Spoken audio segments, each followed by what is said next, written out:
Good morning. This is Mary Lou Frost. I'm going to present the second of two tutorials on dodging and burning.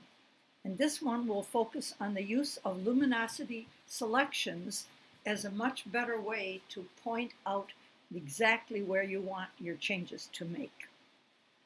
So if you'll go in your application to File, Open, and you will find that I have provided you with an image called Dodge Burn Waterfall. And I think this is the small version, so it doesn't take so much space. And this is the way it appeared after it had undergone just basic processing. And as you can see, the way the light came, the left side is overly bright and the right side is overly dark. Well, it's possible to work just through luminosity selections. In other words, I could take a luminosity selection and work directly on it. The advantage in dodging and burning is that I can be a little more specific in terms of what I affect, because instead of letting the selection totally choose where the change occurs, I go through the selection and I only bring changes where I will dodge or burn on the image. So it gives me another level of separation that wouldn't be there unless, of course, you all know that if I just did it through a luminosity selection on an adjustment layer, I have a mask, so I could go in and mask it out where I don't want it. But in this case, I find the dodging and burning is useful. So we're going to begin by creating a dodge and burn layer, and I think we'll start by lightening the darks here. And so you can create a dodge and burn layer independently, but the fastest way, since we're working with Tony Kuipers' actions, the fastest way to do this is to let him give us our dodge and burn layer. So if you have his downloaded his freebies, you'll have a folder called Burn Dodge Layer, and when you open it, you see the blue caret, and that little blue triangle is the key to what you want to click on. So I'm going to click on that, and to play it in Elements at the top of that window, I have a nice triangular play button, and if you're in full Photoshop, you'll find the same control at the bottom of the action panel. So I click on it, and it sets up a burn and dodge layer, and it automatically makes the blended mode soft light. So I want you to know that when you finish an adjustment, you can go ahead and decide whether you like to view it with soft light or overlay. General overlay is a little stronger than soft light, and it doesn't matter while we're doing it, you can check that later. So each of these layers is going to be used for one particular job. And so I said I'm going to lift the shadows. So if I'm trying to lighten something, I'm going to dodge. So I'm going to take that file name, that layer name, and double click it. And when it's highlighted, I'm going to put down just dodge, which reminds me that this is the layer I'm using to dodge. And so with that done, I now have to say, how do I dodge? Well, dodging is lightening, and to lighten on a 50% gray layer, you're going to use some variation of white. So I'm going to get my brush tool, and I have to come back, and if you've got something other than black and white down here, and you go and click either the default foreground icon, or if you type the letter D, you'll get back to black and white. And then you say, I want the white to be used, so it must be on top in the foreground. So I can either use X for exchange, or this little bent arrow in that corner will flip them. So now I know I have a brush set to white. And now I come to my option bar, which is at the bottom of the window in Elements and at the top of the window in full Photoshop. And I want to be sure that the brush is soft. And if you see fuzzy edges, you know it is soft. But let me remind you again, the fastest way to change from soft to hard is to use those bracket keys next to the letter P, which we usually use to make a brush larger or smaller. But as I've mentioned, if you hold a shift key down and use those keys, the right one will make it get harder. You can see it appearing here on my screen. If I use the left, it gets fuzzy edges. And you have more variations from soft to hard by doing that than any other way. And it is by far the easiest way to change the hardness of your brush. So I'm sure mine is fuzzy. And then I have to decide how quickly do I want to lighten. If I use 100%, I'm going to brush on that Dodge layer with pure white, and it'll make a strong, sudden change. I never do that with this process. I always come down, and I'm not sure to start what should be good. So somewhere in the range of 30 or 35%. And if it doesn't lift it enough, I can brush again. And if I made a very bad mistake and I need it to be a higher opacity, I can change it. But it's much more difficult to make a mistake by being too strong and then having to undo it. So I have 33%. I have a soft brush, and it isn't set to white, but you know I'm going to get a kind of a gray because I'm not using pure white. And with that done, I'm going to bring up here and size my brush with the bracket keys. And I don't need to be fussy. This is a big area.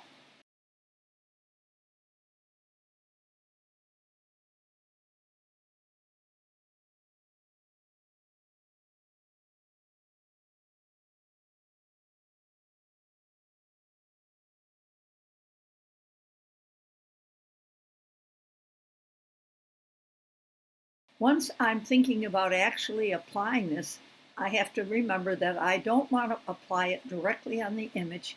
I want to make a luminosity selection. And so I'm going to come down to the TK selection folder, and I have to say, how dark is that area? I know it's dark, and I want to choose the darks to work on. And so it's quite dark. So I'm willing to go down beyond shadow darks, which are the average darks, and I'm going to go to super darks because I think that that will make it more delicate. In other words, if I work on the darkest pixels the strongest, I will have a gentle effect. If I were to go up to a lower number, it would change faster. And I would rather be subtle and always apply more than to get too much. So I'm going to choose Super Darks 4, and the way I use this selection is to go again to that nice little blue triangle in Elements at the top of the action panel, and in Photoshop at the bottom of the action panel. I click it. And when I do, you'll see crawling ants on the areas that it's going to focus in on. And so if you look, it has gone around and picked the darks. Now, one advantage in doing dodging and burning is all of those areas will not change all at once. The only areas that will change are the ones where I paint over the selection. So I can be a lot more selective than if I just made a change with all those pixels affected. Well, my next thing is I find it very awkward to work over the crawling ants. And I don't want to lose the selection, but I want to get rid of the ants. So if you're on Windows and you hold Control, and if you're on a Mac, you hold Command, and you type H for hide, the ants are hidden, but you haven't lost the selection. If you want to prove it, you can bring it back with Control or Command H. So I'm going to hide them so that it's easier to see my image. And I do have a brush set to white at 33%, and I'm going to size it because it's going to be selectively applied to the shadows. So I don't have to be very careful. I don't have to go in and around those roots. I can go right over this whole area back and forth. And one application at only 33% is not going to make much difference. But if I want to see what I did, I should look at the dodge layer. Can you see the light gray in part of it where I had brushed? You can turn off that whole layer from its eyeball. and it's a very minor adjustment. So I have two choices. I can keep going over it, and each time I'll get 33% lighter. Or I could raise the opacity if I decide I really want to be strong. But I'm going to go back over this several times to show you how subtle this can be. And sometimes subtlety is really good in photography. One more application, and I reveal, oh, I can see it lightening up. And of course, you may remember from my other video that it's important you keep your mouse button pressed down until you finish this application. Because whenever you lift the mouse button, you will now get a new 33% lighter. So while I'm covering the area, if my mouse button is down, I can keep going over it till I'm sure I haven't missed anything at all in that area. And when I stop, I'll check again before and after. And that's really all I need. Am I supposed to have bright light in that crevice? No way. But do you see, I see more roots hanging than I did before. It's just a little more realistic. Well, there are some other areas I would like to lighten. If I was using the traditional dodging and burning, and I didn't have that selection in effect, I would have to be awfully careful how big my brush is, because if I brushed over something I did not want to lighten, it would get lightened. But because I use the selection, and why don't we bring it back? Command or Control H. Can you see that I have selections over in this crevice here? And I have some selections down here. Not as strong, but I have some. And so even here among the waterfall, I can lighten the shadows and not change the bright part of the waterfall. So let us hide these again. Control or Command H. And now I'm going to take this brush. And if I was working without the selection, I'd have to make my brush small enough to get into that dark crack. But I can go in that crack without doing that because I have made a selection which does not include the brighter parts of the rock. I'm going to come down here and I'm going to run across here and lift that shadow a little. I might go over the waterfall. Ooh, what about the water? It's not selected, it won't change. So I can go right over it to catch the shadows. Anywhere that I think the shadows should lighten, I don't have to worry about catching the lights by mistake. So I don't have to be so fussy about sizing my brush. And now, again, remember, these shadows needed to still be shadows, but I wanted to have them have a little more realistic view. I know when I took this picture, my eyes saw into the shadows, because of course the human eye can do things the camera can't do. But I'm going to bring back a little detail and look at the layer and look at all your strokes. Can you see that the new ones are not as bright? That means they aren't revealing as much. Let's turn on and off the layer looking at it. If you want more effect in any of those secondary areas, you simply need to go back while the selection is in effect and work on those areas a bit more. Now, if I had really wanted those to get lighter, I would have chosen a selection like Shadow Darks 3 or even Dark Darks 2, and I would have had a much stronger effect. But as it is, I've been able to work through that selection and lighten very gently the shadows.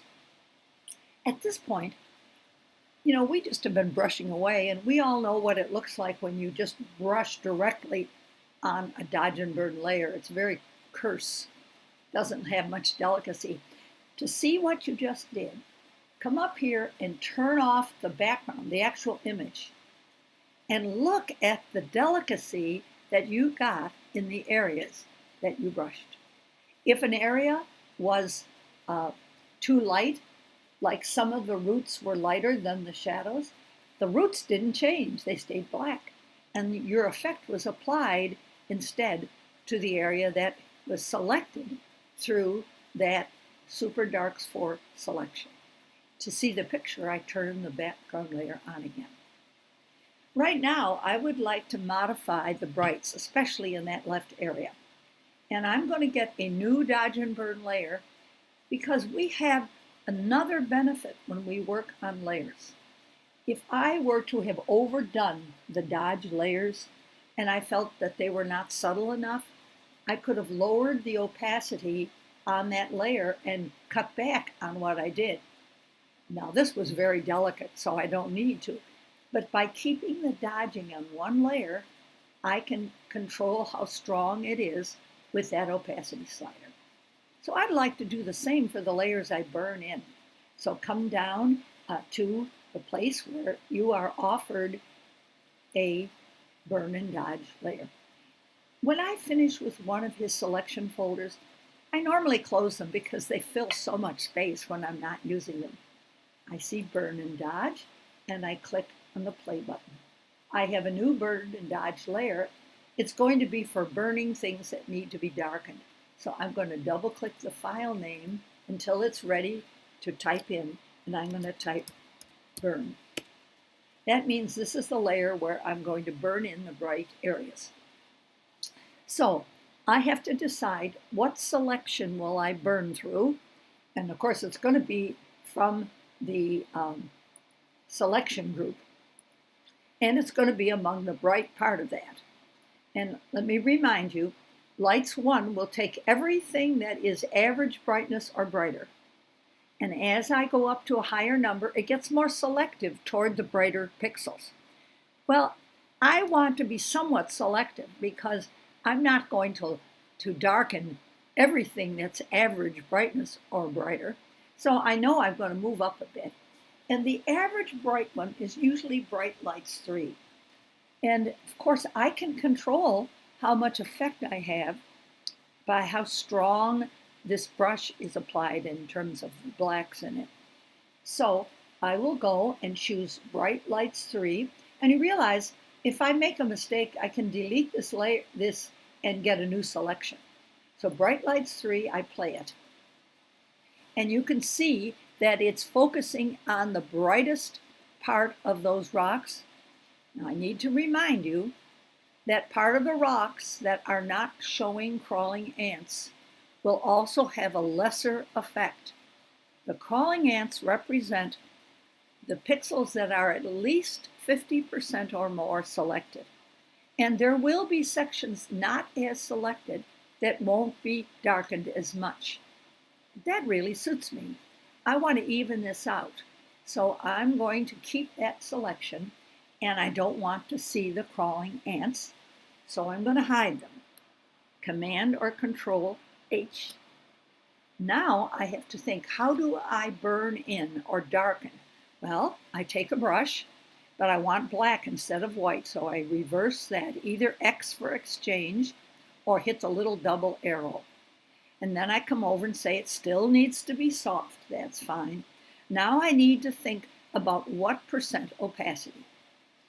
And you know, until I start to do it, it's hard to know exactly how much I will like. So I'm going to start at 33%. I can go over an area, and remember, I don't have to go over all areas. If one area needs to be brought down more, I'll paint over it more times. So I'm ready to go up. And again, I don't have to use a real tiny brush because if I go over an area that is dark, it won't change. So I'm going to darken by coming over this. Remember, I'm going to go all over that upper corner. I think I'll start with that area. And after I've gone over it thoroughly, I lift my mouse and I go to see what I did. So I'm going to play this burn, turn off the burn. Oh, it's very delicate. Can you see that? It is so delicate that I could afford to raise the opacity. So let's bring it up to 50%. And then let me apply again. And I'm limiting my work to the upper left-hand corner. Okay, one thorough pass at 50%. Let me check my work, unclick that. Can you see it's coming down? Well, let's say I want to come down more at the top, but not on the vertical part of the rock. All I do is come up here and only brush over the area. And I can lift my mouse and brush again till I think I get what I like. And then I'm going to look at that corner before and after. Then I have to decide, well, the very top of that corner, I'd like a little bit darker. And so if I really only want to cover that area, not below, I might make my brush a little bit smaller. And now I'm going to go over that. And because I'm at 50%, I lift it, do it again. And I look to see what's happened over here with this dodge and burn layer. If I have really black in that corner, I've done all I can do with my current darkening. If I wanted more darkening on that, I would first of all try 100% opacity, and I could also use a different selection. Do you think I still have my selection? Command or Control H, it's still there. If I had used light lights too, more of the lights would change, and the brighter ones would be more heavily selected, and they would also change more. So I'm going to undo the ants, Command or Control H, and once again, look at my before and after on that burn layer. I think that appeals to me. After all, there is light in that corner. I'm not trying to get rid of it. I'm trying to tone it down. So I'm ready to move my interest down to this next area, and I can use a bigger brush. And I already know that I didn't like the 33%, so I'm back around 50. I'll start there. And I'll come over this area one swipe, and I'll check it out. Now, when I go before and after, I should focus on the new area so I can see what it does. I think it could come down more. So it's this area near the edge of my image that I want to bring down. And I can lift my mouse and keep doing it, and it will keep coming down 50% more until I have totally darkened as much as I can do with this application. While I'm here, I'm going to go and say, there are a few spots in the waterfall where the light is a little harsher than I like up in this area. But I only want to control just that little area, so I will make my brush smaller. And I'm going to paint at 50% over that middle section. Lift my mouse and check it out. Now, when I reveal the burn layer, I pay attention to my new work. Very little, I can do more. So I'm just going to go over it a couple times till it doesn't hit me too strongly. And then down below, there's one peak in the bottom of the waterfall that I don't like. So I'm going to take my mouse, pretty small, and I'm going to go over that high part several times and bring it down so that it doesn't hit me quite so high. I think there are some sections here which a little bit lower might be better. So all I do is burn over those areas. And you understand, by choosing a selection which isn't totally selected, it's going to make it a gentle change, and by using the opacity less than 100, my changes won't be abrupt. And when I think I've done what I want, I go and come down to the background layer where I started. If I turn off both layers at once, I'll see the before and after. And when you come to the background, point to the eyeball, but hold the Alt or Option key down. You will turn off all layers above the background. So do it a couple times and look around the image. And notice the subtle changes in the waterfall where we just brought it back a little. Now, I've done that several times. And what bothers me is the light hitting this one branch up here needs to be a little darker. So I'm going to use just a nice sized brush. It won't affect the darker ones. And I'm on the burn layer, and I have all the same settings on my brush. I'm going to go over that area a couple of times and see if I can tone it down.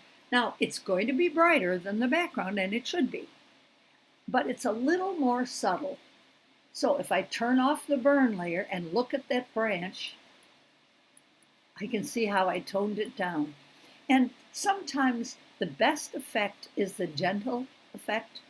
So when you are painting through a luminosity selection, you have so much control on which pixels you're changing. You know, I'm looking back and saying, I wonder if I could burn in a little bit of the top here of the image. And if I go over that once, look at it, try it once more, and then I check the burn layer off. Yeah, all I did was tone that down a little. If I want to be stronger with it, I would choose a selection that includes not just the bright lights, but maybe light lights too. But I would get a more sudden change. I could always go back and change the selection and work on a problem area. Let me show you how we might do that. We're still working on burn and bring back the hidden pixels. Can you see them? If I want to get rid of the selection, I can either go to select, deselect, or can you see Command or Control D will get rid of those selections? And once I'm rid of them, I can get a different selection. So let's see what would, well, if I want to focus on the brighter ones here, I should go up to brighter than I had. I'd used Bright Lights 3. Let's try Super Lights 4. Play the selection. And it's not including as much. It's including more of the area I would like to change.